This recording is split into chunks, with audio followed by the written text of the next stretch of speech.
नमस्कार मित्रों। आज मैं आपको एक बंदरिया का ऐसा ज़बरदस्त वाक़या सुनाने जा रहा हूँ, जिसे यदि आप अंत तक सुन लेते हैं तो आपको भी अपने जीवन में बहुत कुछ सीख मिलेगा। और यह कहानी एक ऐसी दर्दनाक कहानी है जिसे सुनने के बाद से आपको रोना ज़रूर आ जाएगा। इसलिए मित्रों, इस वीडियो को पूरा ज़रूर देखें। एक औरत दर्द से, पीड़ा से तबाह हो गई थी। वह करा रही थी, चिल्ला रही थी, लेकिन उसी समय उस गांव में तबाही का एक ऐसा मंजर था, ऐसी आंधी और तूफान चल रही थी, जिससे कि गांव के सारे लोग अपने घर में छिप के रहना ही पसंद कर रहे थे। कोई उस औरत की सहायता के लिए बाहर नहीं आ रहा था, और उस औरत को तो बच्चा देना था, जिसकी प्रसव पीड़ा इतनी ज़्यादा थी जिसको कि वह बर्दाश्त नहीं कर पा रही थी। पास में बैठी बंदरिया यह सब कुछ देख रही थी। वह जाकर लोगों के दरवाजे को खटखटाती, चिल्लाती, लेकिन लोग उसकी आवाज़ बिल्कुल ही नहीं सुन रहे थे। और जो लोग सुन भी रहे थे वह सुनकर उसे इग्नोर करते या घर में से निकालकर कोई न कोई पत्थर उसको मार देते थे। वह एक दरवाजे से दूसरे, दूसरे से तीसरे, इस तरह गांव के सब दरवाजों को पीट रही थी कि कोई तो मदद के लिए आ जाए। उस बेचारी औरत को, उस बेसहारा को कोई सहारा दे दे, लेकिन घर से कोई इंसान नहीं निकला जो उस औरत को सहारा दे दे। बेचारी बंदरिया चारों तरफ जब पूरा प्रयास कर ली और कोई नहीं आया, तब वह बेचारी अपने उस मालकिन के पास आ गई जो प्रसव पीड़ा से तड़प रही थी। और उनके पास आकर देखा तो उन्होंने एक छोटे से बच्चे को जन्म दिया था। जो बच्चा जमीन पर पड़ा चिल्ला रहा था और उसे उठाने वाला वहाँ कोई नहीं था। वह बंदरिया जल्दी से उस बच्चे को अपने गोद में ले लिया और वह उस मालकिन की तरफ देखने लगी। बेचारी, जिसकी आंखें खुली की खुली रह गई थी, उसका शरीर में ऐसे लग रहा था जैसे जान ही ना हो। बेचारी बंदरिया बच्चे को अपने गोद में लिए उस मालकिन के पास गई। उनका शरीर हिलाने लगी, लेकिन शरीर में रूह रहे तब तो शरीर हिले। बेचारी दर्द से तड़प तड़प कर बच्चे को जन्म देने के साथ ही इस दुनिया को विदा कर गई थी। वह तूफानी रात इतनी दर्दनाक थी, इतनी पीड़ादायक थी, जिसकी की कल्पना कर पाना भी बहुत ही मुश्किल है। बेचारी बंदरिया रात भर उस बच्चे को अपने गोद में लिए रही और उसे जब चीखते चिल्लाते बच्चे को देखी तो उससे रहा नहीं गया। फिर उसने वो किया जिसकी उस बच्चे को सख्त ज़रूरत थी। उसने उस बच्चे को अपना दूध पिलाया। जैसे ही बच्चा दूध पिया, वह चुपचाप सोने लगा। धीरे धीरे तूफानी रात अब धीरे धीरे ढल चुकी थी। अगले दिन सुबह हुई और सब लोगों ने आकर तबाही का वह मंजर देख रहे थे। गांव की सड़कें देख रहे थे, लोगों के घर गिरे हुए देख रहे थे। और उसी समय जब सब लोग इकट्ठा हुए थे तो उस बंदरिया का भी जिक्र कर रहे थे कि बेचारी उस बंदरिया ने सबका नींद खराब कर रखा है। हम लोग चल के उस्मान की बीवी से इसका शिकायत करेंगे कि यदि बंदरिया रखी है तो उसको बांध कर रखे, वह लोगों की नींद ना खराब करे, लोगों को परेशान ना करे, वह लोगों के घर ना जाए, सबको डिस्टर्ब कर रखा है। सब लोगों ने जब तय कर लिया और उस्मान के घर आए, उसका दरवाज़ा खटखटाने लगे तो दरवाज़ा ना खुला। अब लोगों को संदेह हो रहा था, क्योंकि उस्मान तो बहुत समय पहले ही इस दुनिया को छोड़कर चले गए थे। घर में कोई अनहोनी तो नहीं हो गई है। लोगों ने जब दरवाज़ा तोड़ा और सामने का मंजर देखा तो वो लोग भी हक्का बक्का रह गए। सामने बंदरिया उस बच्चे को अपने गोद में लिए दूध पिला रही थी और वहीं पर ज़मीन पर पड़ी उस्मान की बीवी इस दुनिया को छोड़कर चली गई थी। लोगों को लगा कि वह बंदरिया इस बच्चे को नुकसान पहुंचाएगी, इसलिए लोगों ने उसे पहले बच्चे से अलग करने की कोशिश की।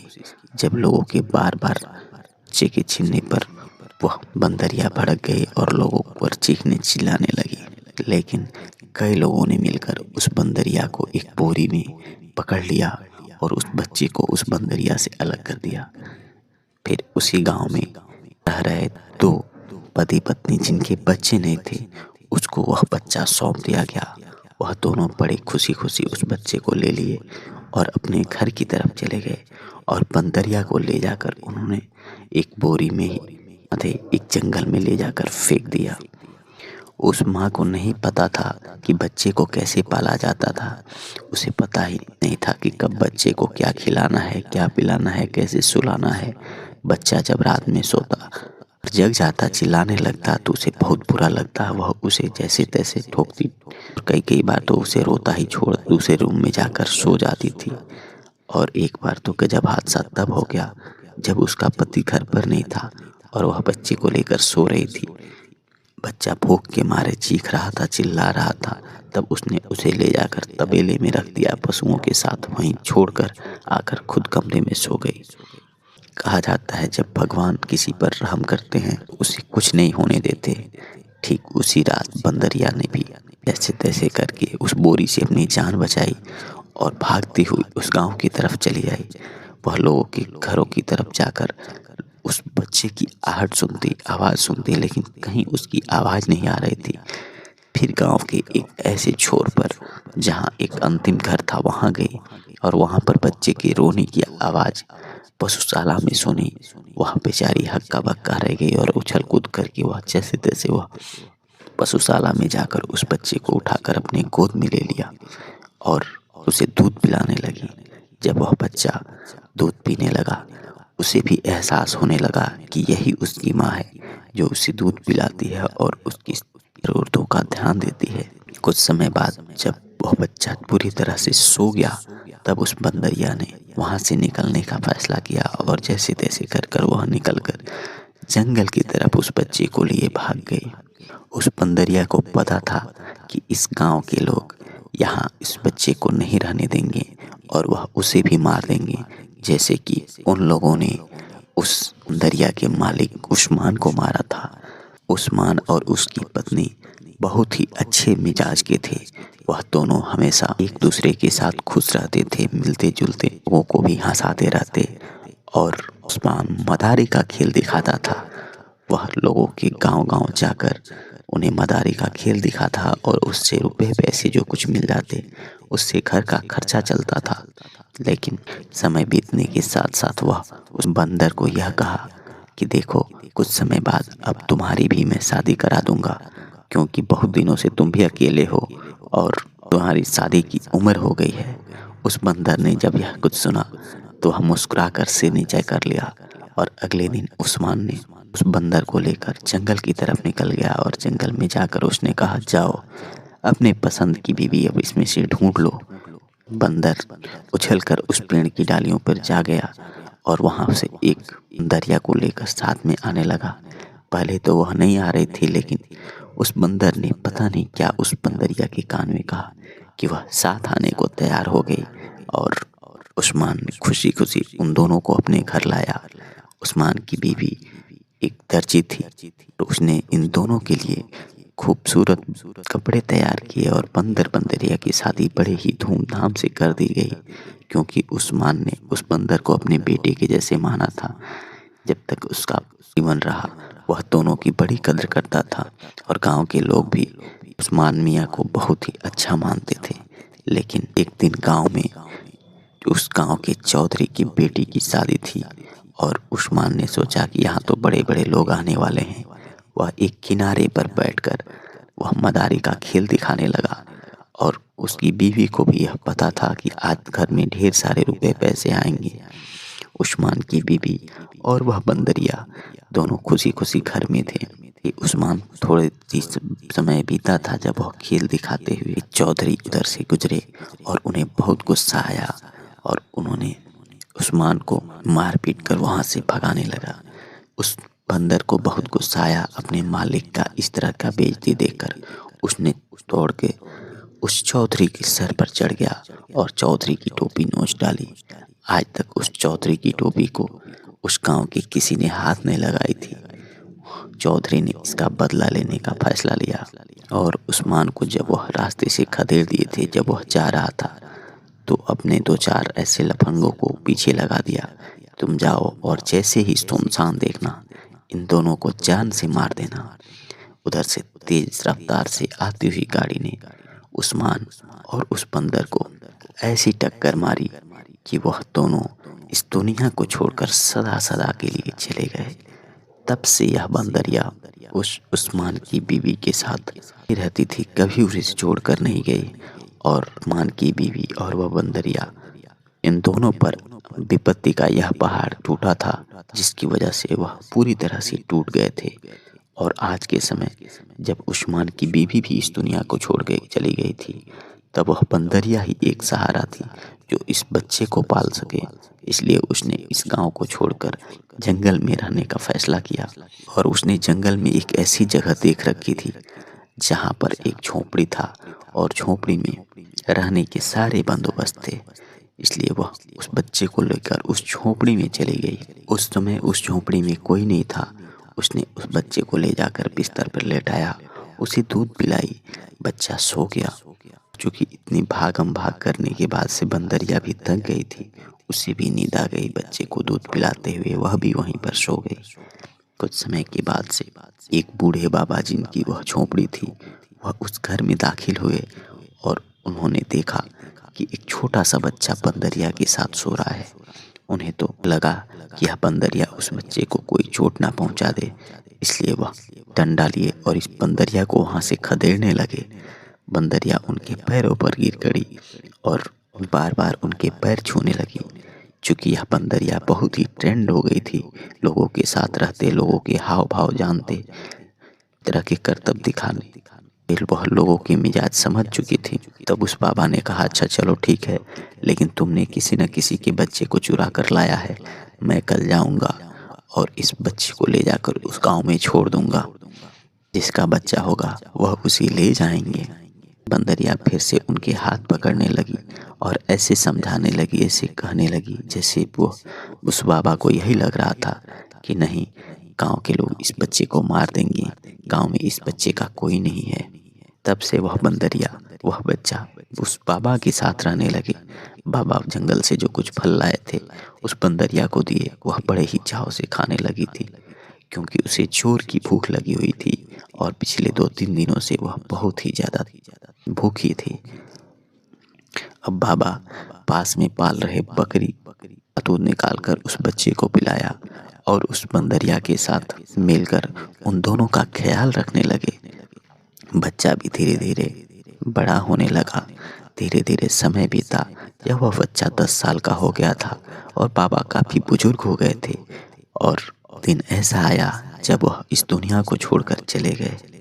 अब बंदरिया हर समय उस बच्चे के साथ रहती, उसके आगे पीछे घूमते रहती।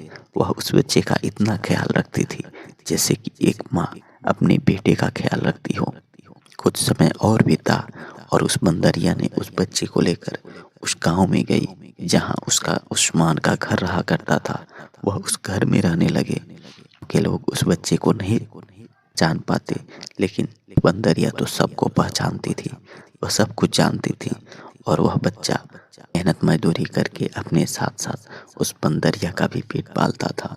एक समय जब वह जंगल से गुजर रहा था कि पानी की तेज बहाव में उसने एक लड़की की आवाज सुनाई दी। वह भागा भागा नदी के उस किनारे गया जहां एक खूबसूरत लड़की पानी में बही जा रही थी। उसने कूदकर पानी में उस बच्ची का जान बचाया और उस लड़की को लेकर जब वह बाहर आया, वह लड़की बहुत ही खूबसूरत थी और इतनी अच्छी लग रही थी। उसे देखते ही उस लड़के को उससे प्यार होने लगा। उसे बाहर निकाला और अपने घर निकल गया। अगले दिन जब वह लड़की अपने घर गई, उसने अपने पिता से कहा कि देखिए पिताजी, मैं उस लड़के से शादी करना चाहती हूँ। वह लड़का के लिए मेरे जीवन साथी बनने के लायक है। आप मेरी शादी उससे करा दीजिए। क्योंकि वह लड़की चौधरी की सबसे छोटी लड़की थी। उनके सारे बेटे बेटियों का शादी हो गया था और यह छोटी बेटी शादी के लिए बच गई थी। वह उनकी इतनी लाड दुलारी थी कि वह उसकी बात को नहीं टाल सकते थे। लेकिन उन्होंने कहा, पहले उस लड़के को मुझे मिलवाओ, मुझे पता भी चले कि वह कैसा है। अपनी बेटी की बार बार जिद करने की वजह से चौधरी जी मान गए। पहले तो वह उस लड़के को अपनी फैक्ट्री का वारिस बनाए, उसे अपना फैक्ट्री दिए कारोबार सिखाना कि कैसे कारोबार चलाया जाता है। और धीरे धीरे जब वह सब कुछ सीख गया और एक अच्छा आदमी बन गया। तब चौधरी ने बड़े धूमधाम से उस लड़के के साथ उस अपनी लाडली बेटी की शादी का पता चारों तरफ भिजवा दिया और खुशी खुशी उन दोनों की शादी होने जा रही थी।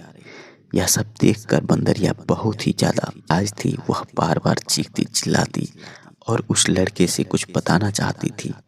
पर उस लड़के को लग रहा था कि जैसे बंदरिया को क्या हो गया है, लेकिन बंदरिया ने खींचकर उसे एक किनारे ले गया और लगी, देखो तुम जिससे शादी कर रहे हो यह वही चौधरी है जिसने तुम्हारे बाप को मारा, मेरे पति को मारा और तुम्हारा पूरा खानदान इसने तबाह कर दिया और तुम उसी लड़की के साथ अपनी शादी करने जा रहे हो। यह अच्छा नहीं है। उस लड़के को इस बात का अंदाजा लग गया था कि वह कौन सी गलती करने जा रहा है। खुशी खुशी दोनों की शादी होने जा रही थी। ठीक उसी समय जो भी गेस्ट आए हुए थे सब यही पूछ रहे थे, यह किसका बेटा है, कौन है, किसके साथ चौधरी साहब की बेटी की शादी हो रही है। उस लड़के ने माइक उठाया और वह लोगों को बताने लगा कि मैं उसी का बेटा हूँ, उसी उस्मान का बेटा हूँ जिसको चौधरी ने मरवा दिया था और जो अपने इज्जत पे आँच ना आए उस मदारी को मरवा दिया जिसने हमेशा आप लोगों के चेहरे पर खुशी लाया था, उसी उस्मान का बेटा हूँ। यह सब देखकर उस चौधरी को भी बहुत ही ज़्यादा तरस आ रहा था कि उसने अपनी भरी जवानी में इतनी बड़ी गलती कैसे कर दी थी। क्योंकि चौधरी अब बूढ़ा हो चुका था, अब वह करे भी तो क्या करे, क्योंकि उसने अपनी लाडली बेटी की शादी उस लड़के के साथ कर दी थी। पर आए तमाम पुलिसकर्मियों ने उस चौधरी को गिरफ्तार कर लिया और उन्हें उम्र कैद की सजा हो गई। इधर वह लड़का अपनी दुल्हन को लेकर अपने घर चला गया था। वह उससे पूछने लगा, यदि बताओ मैंने कहीं कोई गलत किया हो तो तुम हमें छोड़कर जा सकती हो। लगी कि नहीं, आपने बिल्कुल सही किया है। जो गलती करता है उसे तो उसकी सजा भोगनी ही पड़ती है, चाहे वह इतना भी बड़ा इंसान क्यों ना हो।